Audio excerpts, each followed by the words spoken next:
Hello. Hey Sherry, how are you? Good. How are you doing? Oh, not too bad. Busy, but not doing bad. I know the feeling, and I swear I keep taking on more, and then I go, why did I do that? Well, we uh, being at my private school, we had to go through cuts in our staffing, so it's like I'm down to Oh, doing double duty essentially, being a classroom teacher and the assistant principal, and yeah, so it's a lot. that makes it hard. Yeah, so I'm not really sure what I should have reread this. I read this like a week ago. To be honest with you, I don't remember much of this. I do remember one big part when I was writing about it, um, Okay. specifically with like choice scholarships in Indiana. Um, I I don't know how much you have experience with choice scholarships. I actually have a good deal because, like, I think we discussed last time, I taught at a private school for 6 years Okay. that accepted the vouchers and the scholarships and stuff. Yeah, yeah. So I thought it interesting uh that it was talking about, and I'm looking for the exact part. I remember I quoted it in the assignment that we had to write about.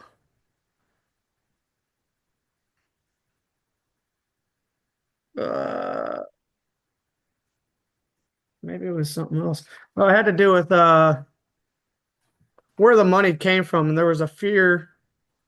I can't find it in the book right now. There was a fear from the public or from public school teachers that this money from these scholarships was actually pulling funding away from public schools. And I mean, my half my student populace is funded through the voucher program, Mm-hmm. but we actually promote, in the sake of our school, trying to have school partnerships where a public school sponsors the kid, so they collect the ADM money and then just pay us 90% of what they collect. Okay. So like we try to partner and work with the public schools. I actually wrote in my discussion about that too a little bit. Someone had commented and asked like how I was so pro voucher program when it really can actually cause competition. I was like, only if the private schools create that competition. Where my school, we're a non-for-profit, so we're literally just trying to stay sustainable with it. Right. So Well, and that's the thing because the private school I worked at too was a nonprofit. yeah, yeah. And or not for profit. And the thing is I don't think people realize that yeah, they you guys get the vouchers and the school I worked at gets the vouchers, but like you said at the beginning, you're having to do staffing cuts Hmm. because those vouchers still do not cover the cost. Yeah, yeah. We have to do a donors banquet with it Mhm. too. So Yep. that raises that funding a little bit for us, but But it's a it's still lot never more. enough. Yeah, yeah, Because yeah. I know we used to do a banquet also, and like we'd Hmm. have the students come and do performances and all that. And I'll never forget the very first one I attended, they would actually put the numbers up on a screen and they're like, so we're going to be $100,000 short. And I'm like, that's a lot. Yeah. And because they used to then go into, so who's willing to donate $20,000? And I'm sitting there going, I have 20 bucks. Yeah. Yeah. Yeah, I sit in ours, I'm going, wait, we make this much money? Like, and it doesn't, it's a lot, but it doesn't seem like the people there are really shelling out that much money, just the way they're Mhm. acting. They're just like, oh, here you go. Here's a check for like Exactly. 20,000. I'm just like, that's a lot It's of like money. I'm like, Okay. you can just write a check for this? Yeah. I mean, some of them write it through like their companies that they own. So it's a tax Right. write-off for the company. But yeah, Yeah. it's insane. I don't know if you have your book in front of you. Yeah, I I'm have looking my at book. page 39 where it's talking about public funding for less achievement. Mhm. One of the things that reading this that like stood out to me was it was talking about um we're not seeing the high test scores in Indiana that we once did. But I think what we don't see or hear a lot about is like how much of that is caused by, like in the sake of my school, we take SATs as our standardized test, but it doesn't Hmm. count towards graduation. You look at high school kids, standardized tests don't count for graduation anymore. So Right. half of them don't try to the best of their ability. So our test scores are dropping. Exactly. Well, even at the middle school level, because I'm a middle school teacher, they'll ask Mhm. me, will I be held back if I don't pass this? And it's like, well, no. Yeah, So if they don't have a motivation for it, yeah, they're not always going to try their best. There's nothing tied to it. yeah, So yeah, the one thing that stuck out to me on page 35, it talked about the Wisconsin, what was it? School leaders from Wisconsin kind of warning Indiana people about if the vouchers keep going, how detrimental it can be. And right now, we're in a spot that schools are going to be losing funding coming up. And I don't know if it's necessarily because of the vouchers or because I know they're saying it's voucher related. But to me, it's like if these students are getting the vouchers who have never entered a public school, that public school was never getting that money anyways. yeah. But I think it's just an overall, they're cutting the budgets. And so now they're cutting, and people are blaming it on the vouchers because it's being filtered over there. But if it's Yeah. hasn't changed, how, it doesn't always add up in my mind. Well, some of it is federal funding for certain programs is starting to go away because they've expired that Mm-hmm. period of what that federal grant was like meant for. So Yeah. that's a good chunk of it. So the states aren't collecting some of that federal money for school stuff. And then yeah, I think there's cuts in the state budget as a whole because I don't think the state has been getting as much revenue as a whole. So where are they cutting it from? Well, Mm-hmm. schools. I'm sure they're cutting it in other areas too, probably safety stuff with police departments and stuff too. But I mean, we Yeah. as educators hear about the education stuff. And I think that's also what's reported the most on the news is the Mm-hmm. education side of it too. Oh, yeah. So I had bookmarked pages, so I'm looking at this page I bookmarked, trying to remember why I bookmarked it. yeah.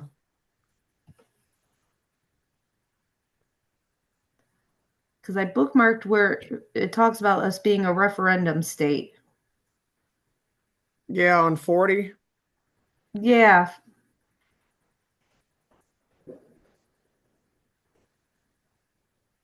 Yeah, I'm quickly reading through it real quick. I know that's what I'm trying to jog because I read through it last night, is what I did to re-jog because it'd been so long since I read it. Oh, it's based off of like if you think of like the recession. I know that was big in my area in Elkhart County, was you had all these referendums to do all these huge projects for schools because there was a grant somewhere, either federal or state, where if you collected so much in a referendum, this grant would match like so much percentage of it.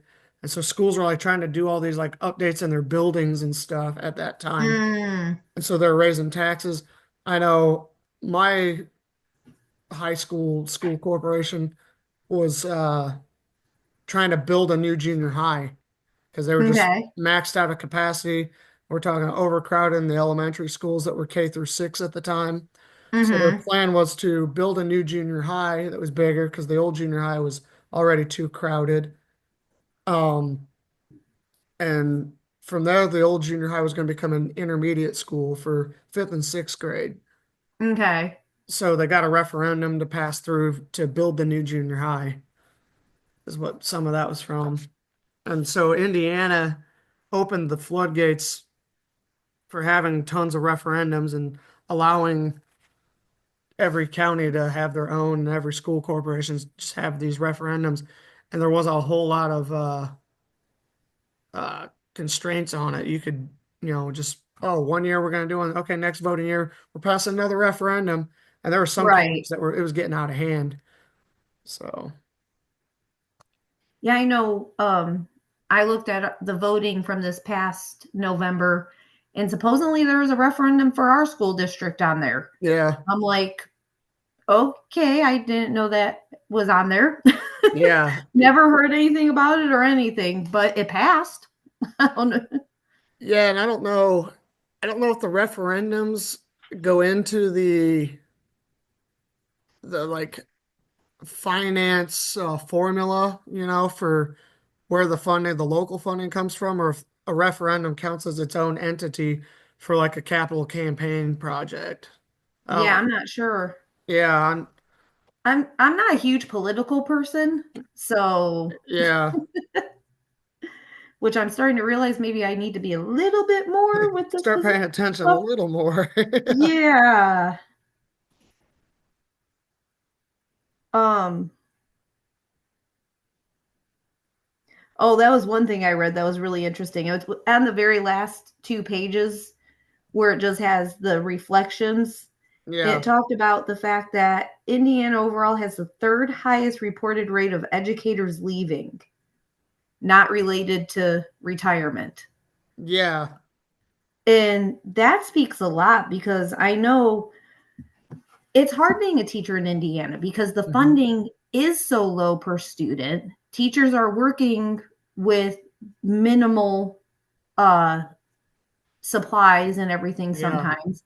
And then the pay in Indiana tends to be lower. yeah, And so if we want to retain these teachers and all they keep doing is cutting. yeah.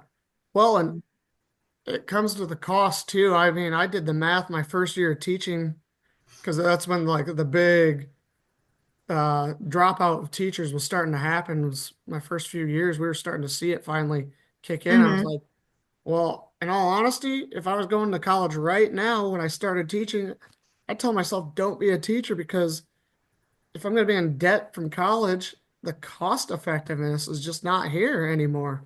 Mm-hmm. Like I'm going to be in debt for the rest of my life because I'm a teacher. So, Right. so yeah, that's part of it, I think. And the other part is I think overcrowding in classrooms, especially a lot of first year teachers end up at like your urban schools or your lower funded Mm-hmm. schools. And so they kind of feel that strain Yeah, it's a little bit tough. more. Yeah. And you're really not super prepared right out of college for everything. I mean, my first year of teaching was kind of rough. Mm-hmm. Oh yeah. Like I I didn't ended up have everything figured out, and you didn't have the comfort of having your host teacher right there to, hey, like, am I doing this right? right. Yeah, I ended up moving to Florida and teaching a varying exceptionalities K through third classroom. And my degree was only regular elementary ed. So Yeah. I was really thrown in the deep end. Yeah. I got hired, I'll never forget, I got hired a week before school started. So I was like deer in the headlights. And even though I Mm-hmm. was teaching music, I wanted to be middle school, high school band director. And I was a Okay. fifth and sixth grade general music teacher. So it was just like, whoa, this is not what I want to do. I was fumbling through it the first few months. Did you do the recorders, the famous fifth grade recorders? I did. Yeah.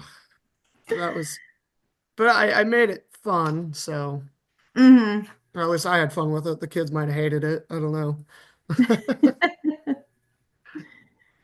But So yeah, yeah, some of the that other stuff, actually, from the other texts that I found interesting was some of the data tables um, mm-hmm. that our funding per student is like the second lowest in the country. That It's just terrible. blew my mind that And now we're cutting more, so what's that gonna look like? we'll probably drop and be lower than I think it was Nevada was lower than us or Utah. It was one of those Yeah. two states. It's out west. And it's just like, why? Well, what is causing us to be so low in the funding. I think our text even stated some of it is just uh the job market. We don't have Yes. a variation in our economy here in Indiana. We're a big manufacturing and agricultural. Mm-hmm. Yeah, And so at times the emphasis isn't put yeah, onto the education. And I yeah, can see the new graduation requirements, the new high school diploma yeah. that they're looking at. I can see it in that Mm-hmm. because they are going more towards a okay, if you're college bound, this is the path you'll take. If you're trades bound, this is the path you'll take.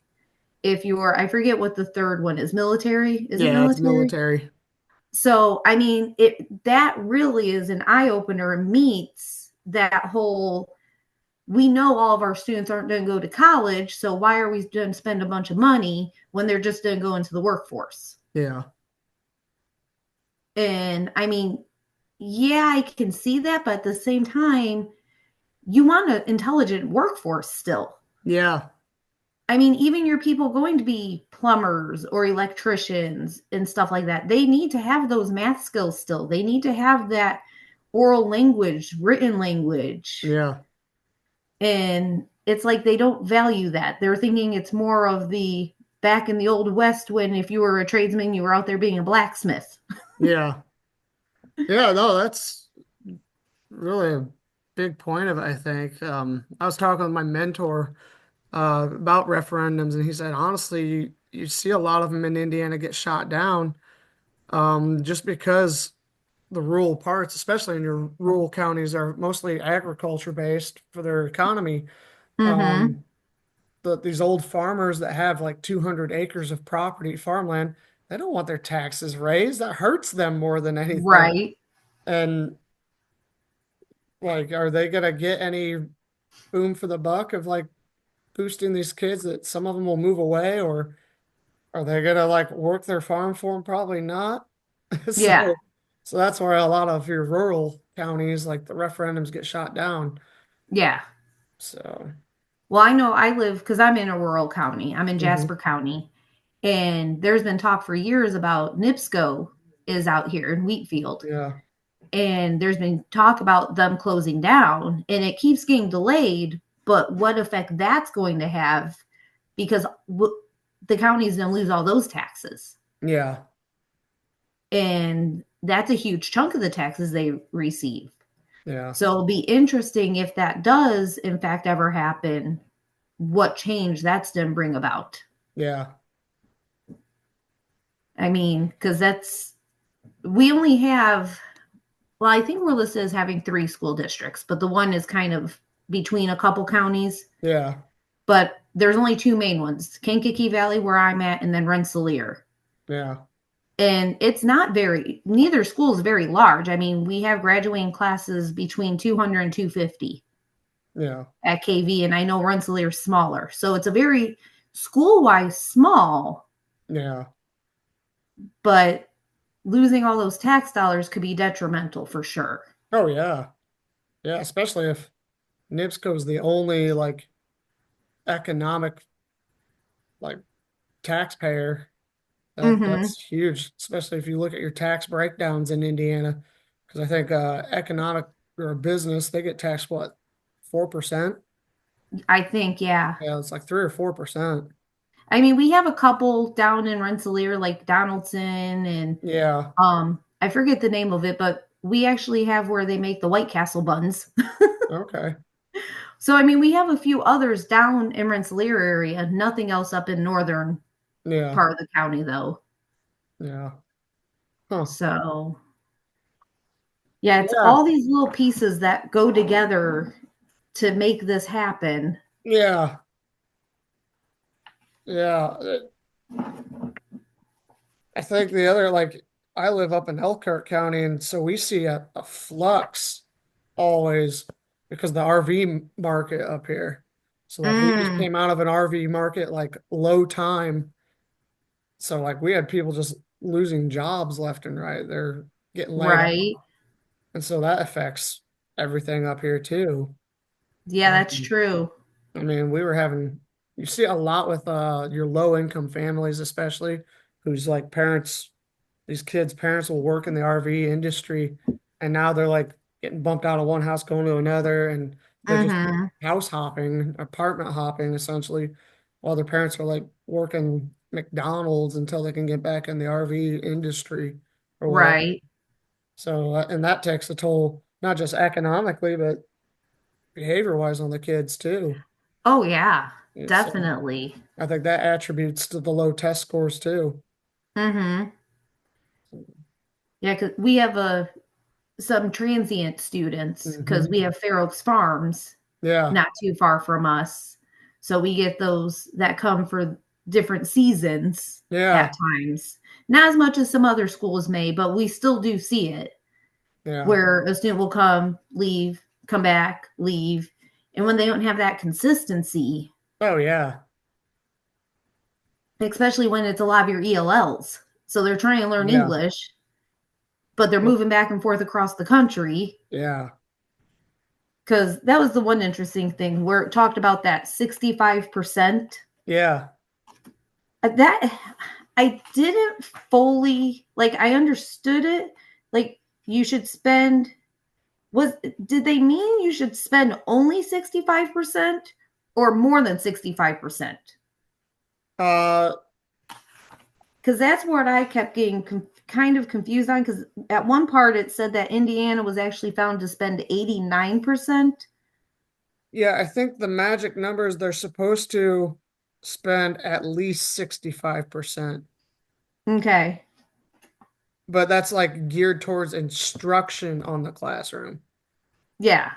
not even like the day-to-day operations of like you're having your lights on in your school. Right. So yeah, that's Elect- strictly I think to pay like teacher salaries and curriculum. okay. Yeah, because I read through that part a couple times trying to fully Yeah. get to what they were trying to say. Because I think it said somewhere in here that Indiana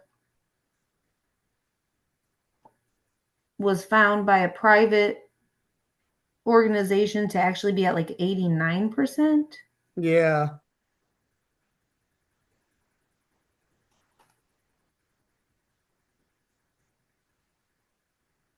Yeah, Indiana leaders claim that public schools spend only 61% on classrooms and therefore wasted state funding.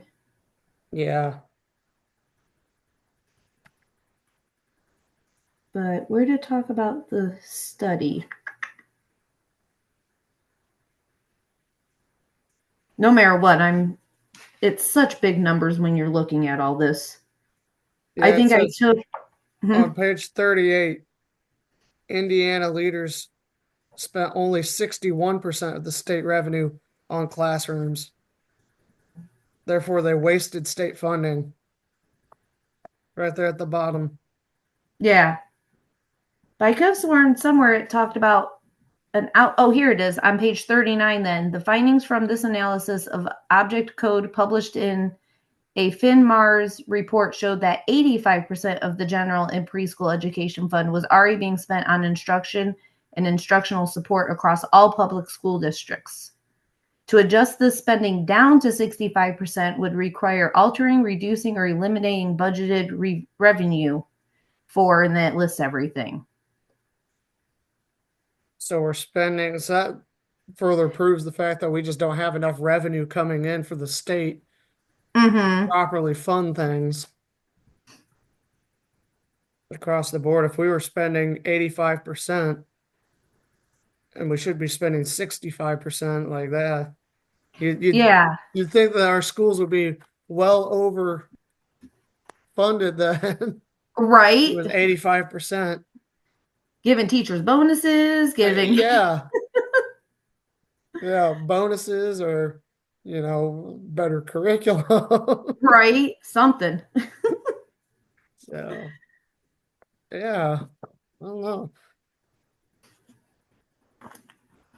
I don't have much more on this. Other than that, I think No, that's all I had marked to discuss. So, yeah, yeah. I think the rest of us just kind of like, oh, this is interesting. Right.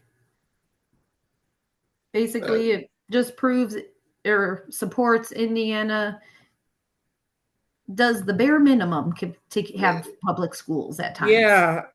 Well, I did like that it talked about Wisconsin's teacher walkouts early on page 35 too. That kind of just made Mm-hmm. me chuckle. I remember hearing about that in the news.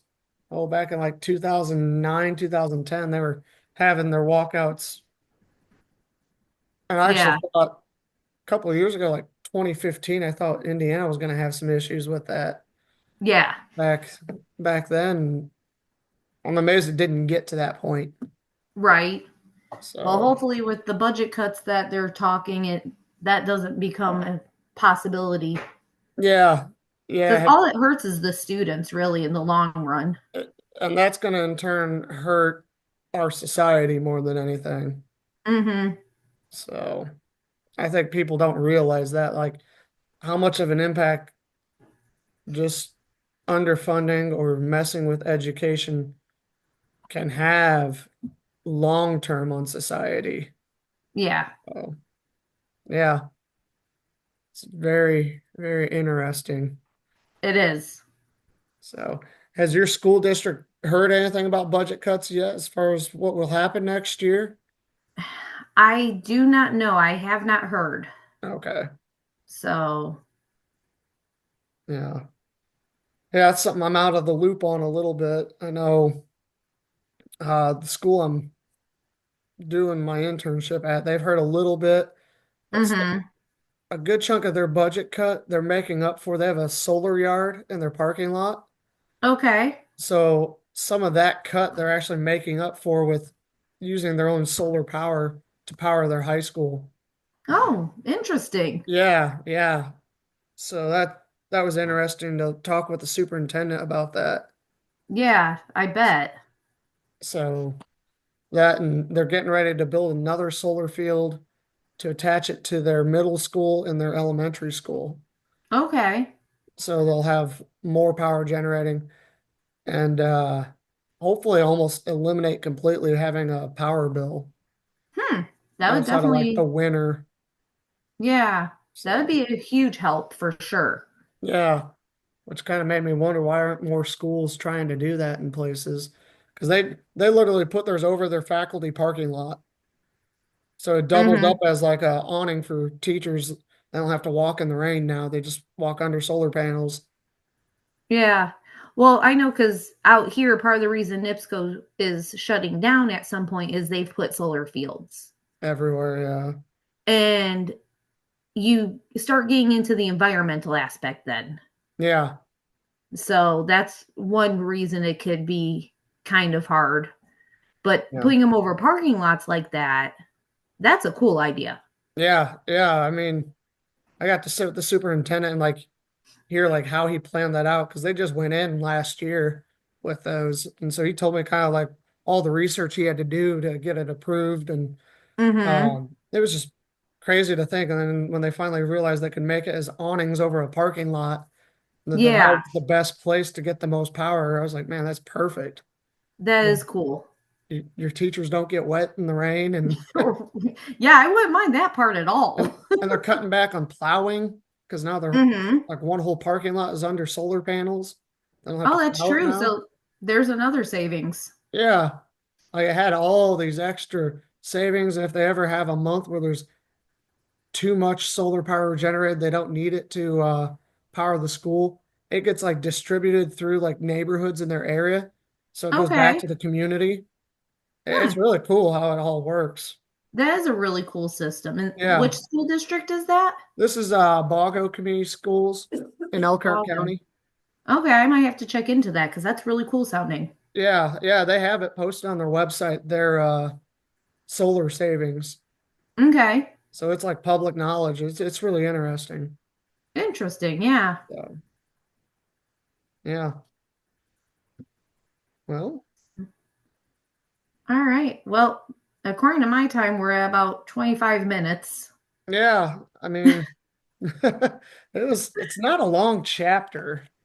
No, it's not. This Swanson book is, I like reading it more than I like reading the other one because the chapters are all shorter.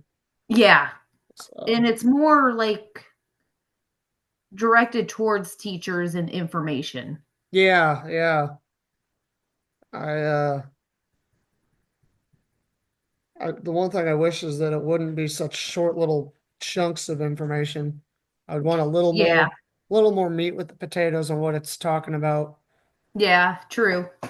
I guess it's just to be like to the point in a brief measure. Hmm. So Well, they know teachers don't have a whole lot of time to be reading. yeah, yeah, yeah. So well, I don't know if she'll really dock us that much if we're short on a little bit of minutes. So especially if the content was good and also we're a group of two, so yeah, Exactly. yeah. So Alrighty. I will get this posted on YouTube and send you the link here. Probably it took me about 20 minutes to figure out last time. Try and get it in about 10 this time. All right, sounds good. All right, take care, Sherry. You too, thank you. Bye. Bye.